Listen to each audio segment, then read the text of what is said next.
بسم اللہ الرحمن الرحیم۔ نماز سے مربوط چند اہم اور ضروری مسائل ہیں۔ نماز میں جب آپ اور ہم داخل ہوتے ہیں تو سب سے پہلے نیت ہے۔ نیت میں نماز کا تعین اگر نہ ہو تو نماز باطل ہے۔ پہلے نماز سے آخر نماز تک، یعنی نماز کے ابتدا سے آخر نماز تک نیت پر باقی رہنا ضروری ہے۔ اگر نماز میں اس طرح غافل ہو جائے کہ پتہ نہ چلے کہ میں کیا کر رہا ہوں تو اس کی نماز باطل ہے۔ تکبیرۃ الاحرام کی حالت میں بدن جو ہے متحرک نہ ہو، آپ جھوم رہے ہو، اس وقت آپ اللہ اکبر کہیں، یہ نماز کو باطل کر دیں۔ لیکن باقی تکبیروں میں کوئی مشکل نہیں ہے، اگر آپ جاتے ہوئے اگر آپ وہ کر رہے ہیں۔ قیام کی حالت میں بدن کو حرکت نہ دے، نہ کسی طرف جھکے، نہ بیٹھ جائے اور نہ کسی چیز کا سہارا لے۔ اگر مجبوری ہے تو کوئی اشکال نہیں۔ احتیاط واجب یہ ہے کہ قیام کی حالت میں دونوں پاؤں زمین پر ہو، اور جو درست قیام کر سکتا ہے اگر عمدن دونوں پاؤں کو پھیلا کر کھڑا ہو جائے تو نماز باطل ہو جائے گی۔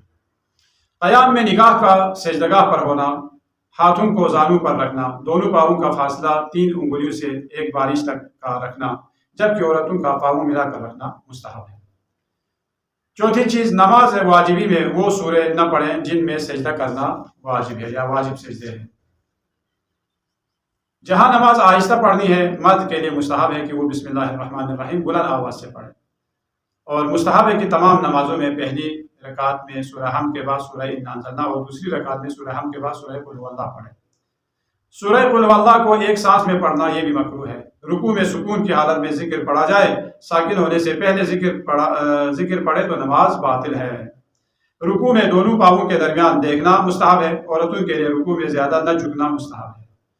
عموماً آپ دیکھتے ہیں کہ ایک سجدہ کو ترک کر دے کوئی شخص عمدن تو عموماً نہیں جھکتا۔ 6، عمدن ایک شخص، چھٹی چیز، عمدن ایک سجدہ کو ترک کرے تو نماز باطل ہے، جبکہ ایک سجدہ بھول جائے تو نماز باطل نہیں، بلکہ بعد میں سجدہ کی قضا اور 2 سجدے سہو واجب ہے۔ سجدے میں مرد کا اعضائے سجدہ کھلا رکھنا اور عورت کا ملا کے رکھنا مستحب ہے۔ سجدہ کی جگہ اور باقی اعضاء کی جگہ 4 انگلیوں سے زیادہ اونچی نیچی نہ ہو، یعنی جگہ زیادہ ناہموار نہ ہو۔ اگر بے اختیاری سے پیشانی سجدگاہ سے اٹھ جائے تو دوبارہ پیشانی سجدگاہ پر نہیں رکھنا چاہیے، اگر ذکر نہیں پڑا سجدہ شمار ہوگا، اور اگر مجبوراً دوبارہ رکھنا پڑے تو ایک سجدہ شمار ہوگا، ذکر پڑھ کر سر اٹھائے۔ 7ویں چیز، ہر نماز میں طمانینت شرط ہے کہ ہر ذکر، قیام، رکوع، سجدے اور تشہد وغیرہ میں اطمینان سے پڑھیں۔ آپ درمیان میں پڑھتے ہوئے آپ سجدے میں جا رہے ہیں یا سبحان ربی العظیم وبحمدہ کہتے ابھی ختم نہیں ہوا آپ نے سر اٹھایا، یا سجدے میں سر پہنچنے سے پہلے آپ نے سبحان ربی العظیم وبحمدہ کہا، یہ صحیح نہیں۔ جن اشیاء پر سجدہ جائز ہے انسان کے لیے ان پر سجدہ کرنا واجب ہے، باقی ان کے علاوہ چیزوں پر جو ہے نا وہ سجدہ کرنا جائز نہیں ہے۔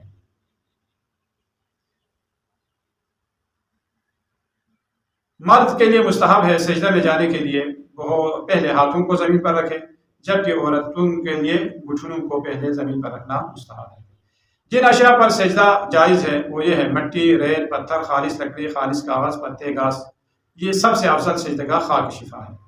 اگر کوئی ایسی چیز جس پر سجدہ جائز ہے موجود نہ ہو تو انگوٹھی کے نگینے پر کر سکتے ہیں، یا اپنے لباس پر جو ہے پہننے ہوئے لباس کے کسی ٹکڑے پر جو ہے نا وہ کر سکتے ہیں۔ نماز کے دوران سجدگاہ گم ہو جائے تو اگر وقت نماز وسیع ہو تو نماز توڑ دے، ورنہ صوتی کپڑے پر یہ نہ ہو تو ہاتھ کے پشت پر بھی سجدہ ہو سکتا ہے۔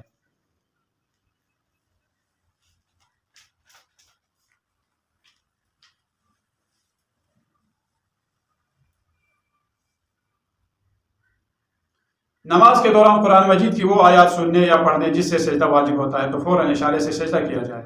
11ویں چیز، قرآن مجید کے واجب سجدے 4 ہیں: سورہ نجم، سورہ اقرا، سورہ علم تنزیل، سورہ تنزیل، اور چوتھا سورہ حامیم سجدہ۔ ان کی سجدہ والی آیات سننے یا پڑھنے سے سجدہ واجب ہو جاتا ہے۔ اس سجدے کے لیے قبلہ شرط نہیں ہے اور نہ ذکر پڑھنا واجب ہے، بلکہ صرف سجدہ کافی ہے۔ 12ویں چیز، پہلی اور تیسری رکعت میں تشہد نہیں، صرف مغرب کی نماز میں تیسری رکعت میں تشہد ہے۔ اگر کوئی عمدن نماز کا کوئی جز ترک کر دیتا ہے تو نماز باطل ہے۔ یہ وہ چیزیں تھیں جو نماز میں عام طور پر ہم خیال نہیں رکھتے۔